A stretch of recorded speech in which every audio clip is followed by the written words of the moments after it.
નાયબ મુખ્યમંત્રી ગુજરાત રાજ્યની સૂચના મુજબ વિડીયો કોન્ફરન્સથી સાયબર ક્રાઇમ ગુનેગારો વિરુદ્ધ ઓપરેશન મ્યુલ હન્ટ ડ્રાઈવ યોજાઈ હતી, જેમાં શંકાસ્પદ એટીએમ વિડ્રોલ અને ચેક વિડ્રોલ ડેટાના આધારે 3,921 ખાતાની સંખ્યા ચેક કરતા કુલ 23ની અટકાયત કરવામાં આવી છે। નાયબ મુખ્યમંત્રી ગુજરાત રાજ્યની સૂચના મુજબ વિડીયો કોન્ફરન્સના માધ્યમથી સુરત પોલીસ કમિશનરની અધ્યક્ષતામાં સાયબર ક્રાઇમ ગુનેગારો વિરુદ્ધ શરૂ કરવામાં આવેલા ઓપરેશન મ્યુલ હન્ટની ડ્રાઈવ દરમિયાન શંકાસ્પદ એટીએમ વિડ્રોલ અને ચેક વિડ્રોલ ડેટાને આધારે ચેક કરતા ઘણી બધી ચોંકાવનારી વિગતો સામે આવી હતી, જેમાં કુલ 68 બેંક ખાતાની વિગત ચકાસવામાં આવી હતી। તે ડ્રાઈવ અંતર્ગત ચેક એટીએમ વિડ્રો ખાતાની કુલ સંખ્યા 3,921 ચકાસેલ હતા। તે ખાતા ધારકના 3,046ની તપાસના અંતે દાખલ કરેલી ફરિયાદો 89 હતી, જેમાંથી તપાસના આધારે કુલ 23 ખાતા ધારકોની અટકાયત કરવામાં આવેલ છે અને બાકીના 138 ખાતા ધારકોને નોટિસ આપવામાં આવેલ છે। તે માહિતી આજરોજ ઓપરેશન બ્લુ હન્ટની ડ્રાઈવ દરમિયાન જાણકારી આપવામાં આવી હતી।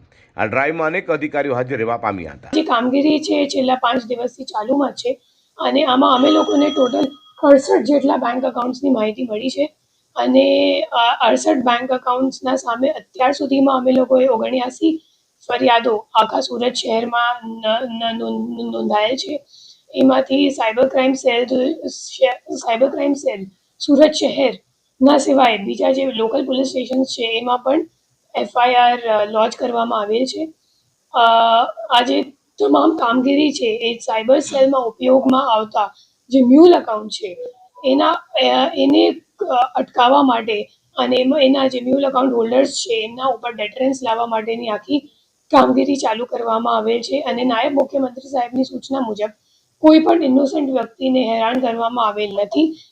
જે જેન્યુઇનલી ગુનામાં સંડોવાયેલ આરોપીઓ છે એમને જ પકડવામાં આવે છે। કેટલા આરોપીની ધરપકડ છે? આ લોકોનો રોલ શું છે?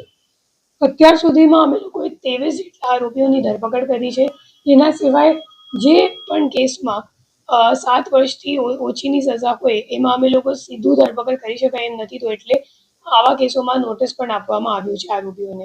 આજરોજ યોજાયેલા નાયબ મુખ્યમંત્રી ગુજરાત રાજ્યની વિડીયો કોન્ફરન્સમાં ઓપરેશન મ્યુલ હન્ટની ડ્રાઈવ દરમિયાન 23 ખાતા ધારકની અટકાયત કરાઈ હતી, જેને કારણે અન્ય ખાતા ધારકોમાં ફફડાટ વ્યાપી જવા પામ્યો।